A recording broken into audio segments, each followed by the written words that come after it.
Bismillahirrahmanirrahim. Assalamualaikum warahmatullahi wabarakatuh. Waalaikumsalam warahmatullahi wabarakatuh. Alhamdulillah, salatu wassalamu ala rasulillah mabad.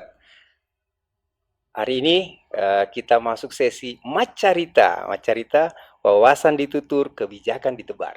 Baik Prof, ini adalah penampilan pertama di podcast kami Prof. Jadi Woi, kami sangat berbangga untuk sesi perdana ini dihadiri oleh Bapak Sekretaris Badan Moderasi Beragama dan Pengembangan SDM Kementerian Agama. Jadi ini pertama ya? Pertama, Prof. Oke. Wah, kami di komunitas moderasi beragama itu sudah sangat dekat kenal dengan beliau karena beliau adalah salah satu grand syekh kami. Ya, grand syekh kami dalam penggerak atau fasilitator moderasi beragama. Baik, Prof. Kira-kira apa testimoni Prof ini terkait dengan Balai Diklat Makassar nih hari ini, Prof? Balai Diklat Makassar itu balai diklat yang unik. Siap, Prof. Karena dua orang tertingginya, pimpinannya itu adalah perempuan. Siap.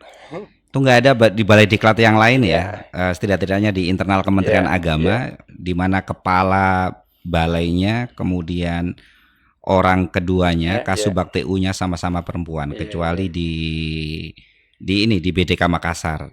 Dan kelihatan sekali sentuhan perempuannya itu kelihatan sekali. Jadi begitu masuk ke BDK Makassar itu auranya udah lembut. Indah dan lembut. Iya. Oke, makasih Prof. Prof, kira-kira Prof kan adalah Sekretaris Badan Moderasi Beragama hari ini. Boleh di-spill dong apa kira-kira kebijakan-kebijakan di dunia kediklatan di masa depan, Prof? Saya tuh membayangkan seperti ini ya. Selama ini balai diklat, gini dulu deh. Sebetulnya di kementerian kita ini ada dua unit kerja yang sebetulnya dia bertanggung jawab terhadap kompetensi SDM. Siap. Yang pertama adalah Dirjen Pendis. Siap. Dengan beberapa direktur pendidikan yang ada di Dirjen Bimas yang lain. Siap.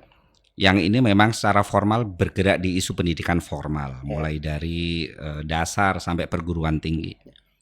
Nah, sebetulnya orang yang nggak sadar, ada juga unit yang juga bertanggung jawab atas kompetensi SDM ini, yaitu badan.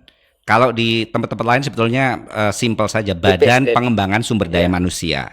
Cuman kan di kita itu kan mendapatkan beban baru, Badan Moderasi Beragama dan Pengembangan Sumber Daya Manusia. Yang ini adalah metamorfosi dari Balitbang Diklat sebelumnya. Bedanya adalah kalau yang di lembaga pendidikan formal itu menyiapkan SDM yang siap pakai oleh kementerian atau non kementerian. Sementara kalau di BPSDM itu bertanggung jawab ketika orang itu sudah berada di dalam. Dipastikan para SDM kita itu kompeten apa ngehe kan kayak gitu kan. Jadi sebetulnya beban kita itu berat loh. Jadi kalau bayangkan kalau misalkan SDM Kementerian Agama itu ternyata nggak kompeten, itu yang disalahkan kita sebetulnya. Ya sampean juga para WI. Karena kan yang mendidik itu sebetulnya para WI. Ternyata guru-guru kita nggak kompeten, ternyata para fungsional kita nggak kompeten. Kemudian siapa yang disalahkan? Kan itu sebetulnya orang yang udah disaring sebelumnya untuk menjadi SDM kementerian setelah disiapkan oleh lembaga pendidikan formal. Begitu di dalam ternyata nggak berkembang, siapa yang salah? WI yang salah. Siap salah. Nah kita sebetulnya badan ini sebetulnya yang bertanggung jawab itu. Nah kalau saya sih inginnya seperti ini. Saya menginginkan yang pertama bahwa fungsional yang bertanggung jawab atau yang penting sekali dalam penyelenggaraan pelatihan ini adalah para SDM yang kompeten dan mumpuni. Dalam hal ini adalah WI. Mengapa seperti itu? Suatu saat saya dibantah seperti ini. WI itu beda dengan dosen. Yes, it is. Saya tahu itu. WI itu berbeda dengan dosen. Tapi selalu ada yang menyamakan antara WI dengan dosen. Apa? Mendidik orang. Bayangkan kalau misalkan WI mendidik SDM kementerian, dalam satu pelatihan, kemudian dia mengampu dalam salah satu mata pelatihan, dan kemudian WI itu nggak kompeten. Ya. Bisa dibayangkan nggak? Ya.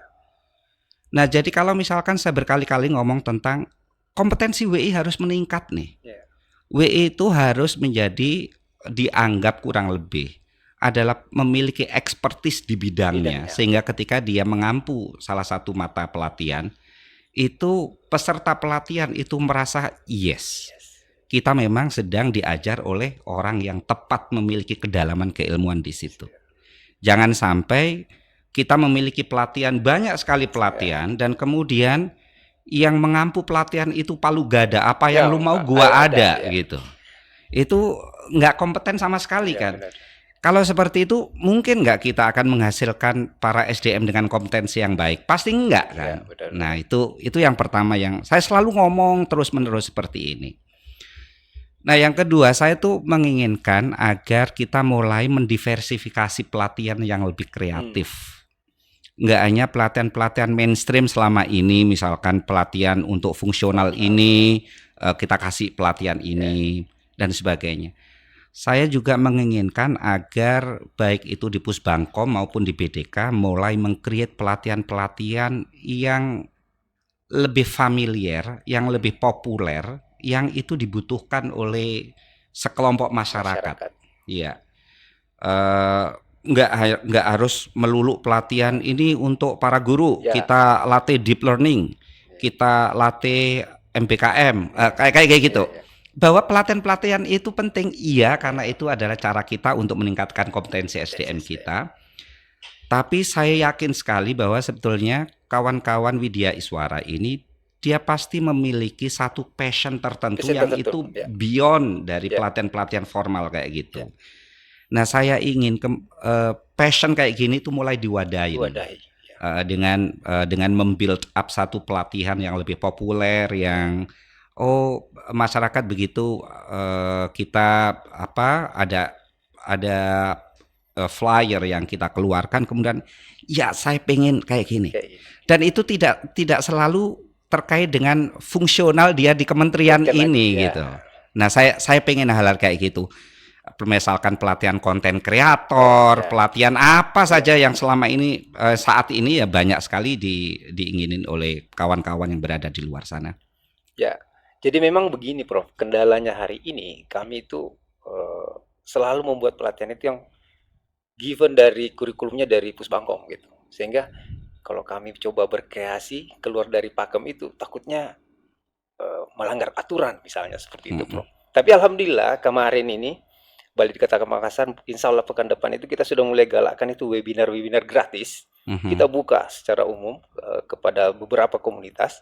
Dan kita manfaatkan talent-talent yang ada di BDK Makassar, Widya Iswara sesuai dengan personal brandingnya. Biasanya ada yang jago dengan misalnya public speaking, kemudian ada yang jago dengan pendidikan agama, kemudian dan yang lain-lain seperti itu, Prof. Dan alhamdulillah kami insya Allah menyambut apa yang diinginkan Pak Sekretaris Badan hari ini, seperti itu.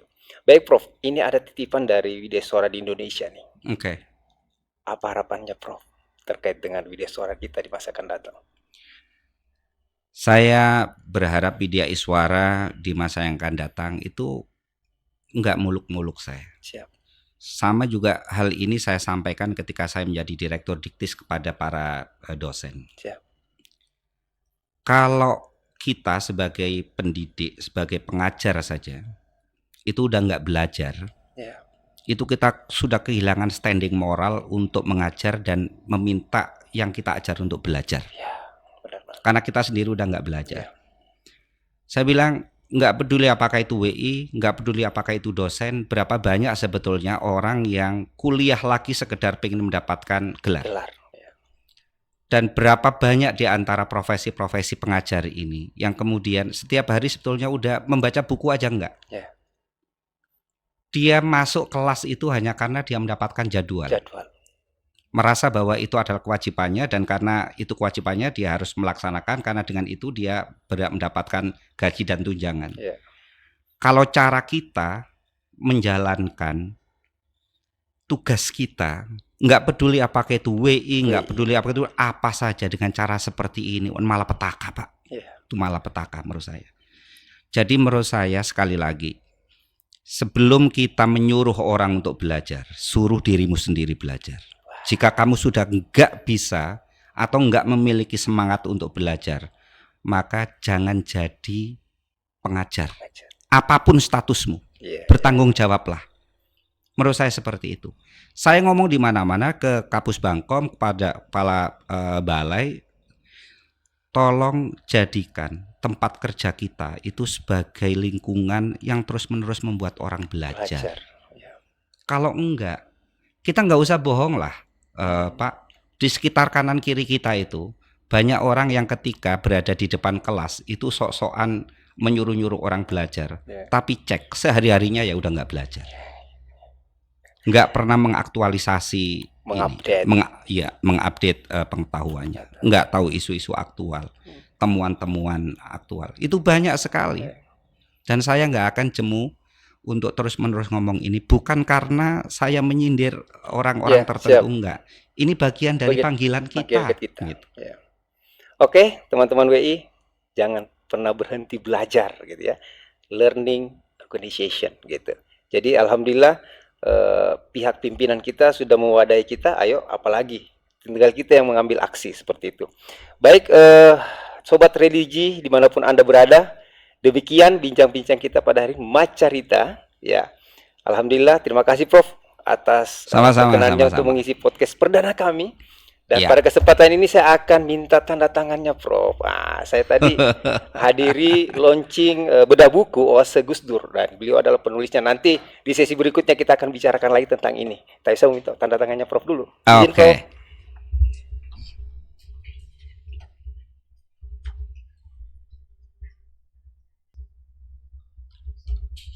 Oke. Terima kasih Prof. Baik Bapak Ibu sekalian, terima kasih. Assalamualaikum warahmatullahi wabarakatuh. Waalaikumsalam warahmatullahi wabarakatuh.